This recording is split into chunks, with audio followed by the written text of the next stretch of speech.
Good morning students. आज हम इस वीडियो में चार ताल का परिचय पढ़ेंगे। चार ताल में कितनी मात्राएं होती हैं, किस वाद्य पर बजाई जाती है और कितनी मात्राएं इसमें होती है, तो इसका जो परिचय है वो किस प्रकार से लिखा जाता है चार ताल का, इस वीडियो में हम सीखेंगे। आइए चलते हैं चार ताल की ओर। यहाँ पर मैंने बोर्ड पे ताल का नाम लिखा है चार ताल। पिछले वीडियो में हमने एक ताल पढ़ी थी जिसका नाम है एक ताल। एक ताल में और चार ताल में मात्रा बराबर होती है, विभाग सेम होते हैं, सम खाली और ताली का जो चिन्ह होता है वो भी समान होता है। दोनों तालों में अंतर होता है बोल का। एक ताल के बोल अलग होते हैं, चार ताल के बोल अलग होते हैं और उन्हीं बोल के कारण ये दोनों ताल अलग अलग गायन शैली के साथ बजाई जाती है, इनके साथ अलग अलग गायन शैली गाई जाती है, अलग अलग वाद्य पर ये ताल बजाए जाते हैं। तो आइए चलते हैं चार ताल का परिचय पढ़ते हैं, किस प्रकार से इसमें मात्राएं होती है, किस प्रकार से इसमें विभाग होते हैं, कैसे कैसे बनाया जाता है। मात्रा के बाद हम विभाग लिखेंगे, विभाग के बाद सम रहेगा, सम के बाद खाली, खाली के बाद ताल। एक ताल और चार ताल, देखिए बेटा इसमें कैसे समानता होती है। 11 इस प्रकार से इसकी टेबल होती है, इस प्रकार से टेबल बनाएंगे। दो मात्राओं को इसमें विभाग बनाए जाते हैं, मात्राओं को बराबर भाग में बांटना विभाग कर देता है। पहली मात्रा सम कहलाती है, तीसरी और सातवीं मात्रा पिछले वीडियो में हमने पढ़ा था एक ताल में खाली होती है, पांचवी मात्रा पर दूसरा सम, नौवीं पर तीसरा सम और 11वीं मात्रा पर चौथा सम। यहाँ तक सभी बातें चार ताल में समान होती है। विभाग 6, मात्रा 16, मात्रा 12, विभाग 6, सम पहली मात्रा पर खाली, तीसरी और सातवीं मात्रा पर तालियां में रहेगी 5, 9 और 11। 5, 9 और 11वीं मात्रा पर। इस प्रकार से हम जो हमारा शॉर्ट परिचय वो कंप्लीट करेंगे। मैं एक बार इस टेबल में आपको एक ताल के बोल बता रहा हूँ। एक ताल पिछले वीडियो में एक ताल के विषय में पढ़ चुके हैं। देखिए हमारी जो एक ताल है वो धिन धिन से शुरू होती है, धिन धिन धागे तिरपिट, धिन धिन धागे तिरपिट, टू ना का ता धागे तिरपिट धी ना। इस प्रकार से एक ताल के बोल रहेंगे। और चार ताल में जो बोल है वो धा से शुरू होता है, इसमें रहेगा धा धा दिन ताल। तो इस प्रकार से दोनों ताल के जो बोल अलग हैं, ये एक ताल के बोल हैं और ये चार ताल के बोल हैं। तो इस प्रकार से चार ताल के बोल अलग होते हैं और एक ताल के बोल अलग होते हैं। मात्रा समान होती है, विभाग समान होते हैं, सम समान होता है, खाली भी समान मात्राओं पर आती है और ताली भी समान मात्राओं पर आती है। बोल अलग होने के कारण ये दोनों ताल एक दूसरे से अलग हो जाती है और अलग अलग वाद्य पर बजाई जाती है। इन दोनों ताल में अलग अलग प्रकार की गायन शैली गाई जाती है। एक ताल जो है उसमें छोटा ख्याल अधिक गाया जाता है, छोटे ख्याल के साथ वो ताल अधिक बजाई जाती है और उसकी जो चाल होती है, स्पीड होती है, वो धुन कला इसमें रखी जाती है। गीत गजल भजन के साथ भी एक ताल का प्रयोग किया जाता है। एक ताल का जो बोल है वो बंद होते हैं, बंद बोल की ताल है और बंद बोल की जो ताल है का वो तबले पर बजाई जाती है। यहाँ पर हमारे पास चार ताल है और चार ताल के जो बोल हैं वो खुले होते हैं। खुले बोल की ताल मदन पर बजाई जाती है और पखावज पर बजाई जाती है। पखावज वाद्य की चार ताल एक स्वतंत्र ताल है, पखावज वाद्य पर विशेष रूप से बजाई जाती है। बोल खुले हैं, खुले बोल होने के कारण इस ताल के साथ ध्रुपद गायन गाया जाता है, धमाल गाया जाता है और ख्याल भी गाया जाता है। ध्रुपद चार ताल के साथ अधिक गाया जाता है पखावज वाद्य पर, इसलिए कुछ संगीतकार इसको ध्रुपद ताल भी कह देते हैं, ध्रुपद ताल। इस ताल में जो चाल होती है, गति जो होती है वो विलंबित के बजाय हम इसमें मध्य रखते हैं। मध्य लय इसमें अधिक प्रयोग की जाती है। छोटा ख्याल द्रुत ख्याल में प्रयोग किया जाता है एक ताल में, एक ताल में हमारे पास जो चाल है वो द्रुत रहेगी और विलंबित रहेगी। मतलब एक ताल का प्रयोग द्रुत और विलंबित लय में किया जाता है और चार ताल का प्रयोग मध्य लय में किया जाता है। ये पखावज पर बजने वाली एक स्वतंत्र ताल है, इसके साथ ध्रुपद विशेष रूप से गाया जाता है। ध्रुपद इसमें अधिक गाने के कारण कुछ संगीतकार इसको ध्रुपद ताल के नाम से भी जानते हैं, पहचानते हैं। इस प्रकार से हम इस ताल का पैराग्राफ बनाएंगे। पैराग्राफ में किस प्रकार से क्या क्या लिखना होता है। चार ताल 12 मात्राओं का ताल चक्र है। इसमें दो दो मात्राओं की, यहाँ पर हम लिख भी सकते हैं, दो दो मात्राओं की 6 विभाग बनाए जाते हैं।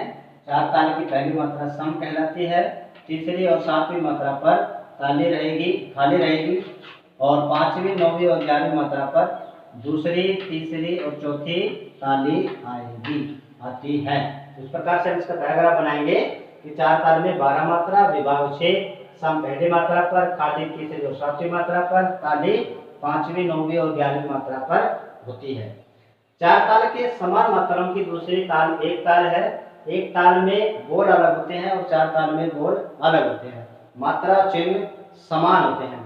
चार ताल के बोल खुले होते हैं। ये अधिकतर पखावज वाद्य पर विशेष रूप से गाए बजाए जाते हैं। चार ताल के साथ ध्रुपद, धमार, ख्याल आदि मध्य लय में गाए बजाए जाते हैं। इस ताल में ध्रुपद गायन शैली का अधिक प्रयोग होने के कारण कुछ के संगीत के जो विद्वान लोग हैं वो इस ताल को ध्रुपद ताल के नाम से भी जानते हैं।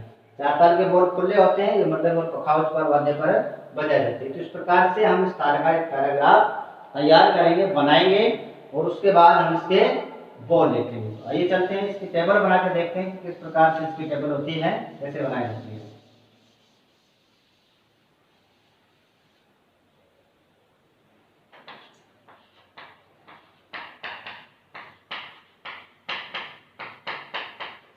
यहाँ ऐसे हम इसका एक टेबल बनाएंगे 12 मात्राओं का। यहाँ पर हम ताल का नाम लिखेंगे, ताल, चार ताल और एक गुण। हम यहाँ पर एक गुण की टेबल बना रहे हैं तो हम एक गुण लिखेंगे। ये मात्रा हो गई हमारी। उसके बाद हम चिन्ह लगाएंगे, चिन्ह के बाद बोल लिखते जाएंगे। दोनों मात्राओं के विभाग बनाते हैं पहले इस प्रकार से।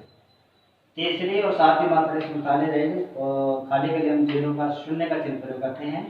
दूसरा सम, तीसरा सम और ये चौथा सम। इस प्रकार से हम इसके चिन्ह लगाएंगे, इसके बोल लिखेंगे।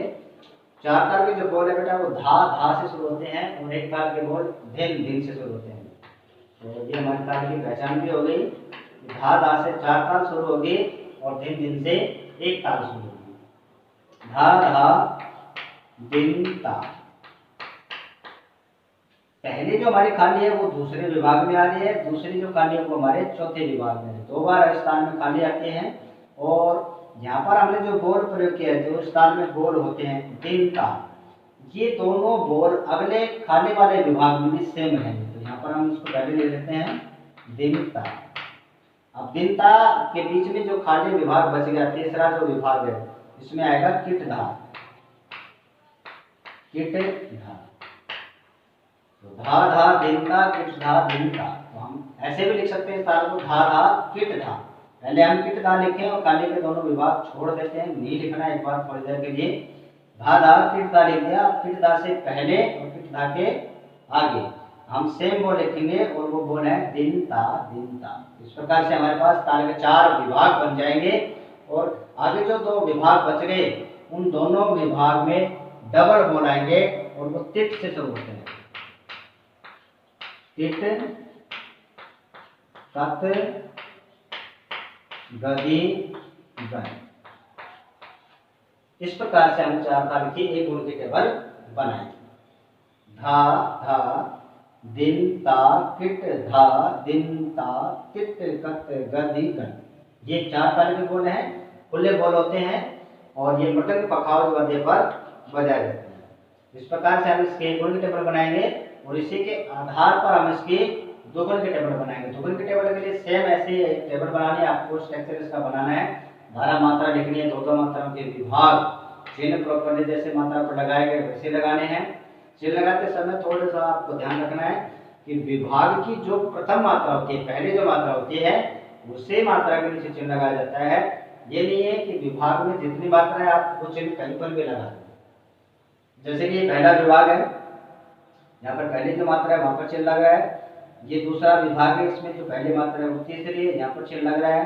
ये तीसरा विभाग है, इसकी जो पहली मात्रा है वो पांचवी है, यहाँ पर चिन्ह लग रहा है। तो चिन्ह उसी मात्रा के नीचे लगाना है जो विभाग की पहली मात्रा है।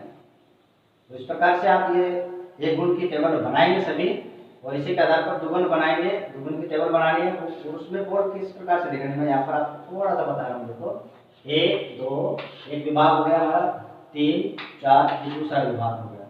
इस प्रकार से हम टेबल बना के चलेंगे। ये हमारा चिन्ह रहेगा खाली का।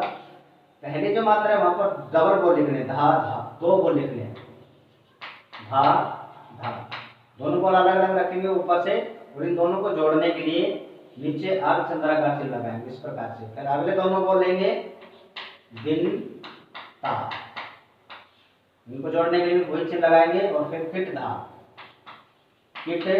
अब किट का जो चिन्ह लग रहा है एक गुण में जो हमारे पास वो ऑलरेडी पहले से लगा रहेगा, और फिर हम उसके साथ अगली जो मात्रा है वो जोड़ेंगे धा। ये दोनों अलग अलग मात्रा है, इन दोनों को जोड़ने के लिए एक चिन्ह और लगाया जाएगा। अब ये हमारी तीसरी मात्रा बनी। फिर उसके बाद दिन का। इस प्रकार से हम दो दो बोर्ड को जोड़कर एक मात्रा बनाएंगे तो वो हमारी दुगुन बन जाएगी। जब हम तीन तीन बोर्ड को इकट्ठा करके लिखेंगे इस प्रकार से धा धा दिन, ये 4 ताल की अब पहली मात्रा बनेगी, 3 गुण कहलाएगी। और जब हम इसमें एक बोर्ड और बढ़ा देंगे तो ये 4 गुण बन गया, 4 गुण में उसका पहली मात्रा बनेगी। तो इस प्रकार से हम 4 ताल का परिचय करेंगे, शॉर्ट परिचय लिखेंगे, फिर पैराग्राफ बनाया जाएगा सभी बातों को विस्तार से समझाते हुए। इस ताल में कितनी मात्रा होते हैं, सम कहाँ पर होता है, ताले कहाँ पर आते हैं, कौन सी गायन शैली इसके साथ विशेष रूप से गाई जाती है, किस वाद्य पर ये बजाई जाती है, कौन से ताल के समान ये ताल है, किस ताल से ये मिलती जुलती ताल है, और इस ताल में कौन से लय का प्रयोग किया जाता है, और इसको किस नाम से संगीत के जो विद्वान लोग हैं वो जानते पहचानते हैं। वो सभी बातें पैराग्राफ में बताते हुए लिखते हुए हम आगे चलेंगे। फिर एक गुण की टेबल बनाएंगे और उसी के आधार पर इसकी दुगुन की टेबल बनाएंगे। तो इस प्रकार से आप इस वीडियो के माध्यम से 4 ताल का परिचय सीखेंगे। आशा करता हूँ कि आपको इस वीडियो के माध्यम से 4 ताल का परिचय समझ में आएगा, और आप सभी विद्यार्थी इस वीडियो के माध्यम से इस ताल को अच्छे से समझेंगे। धन्यवाद।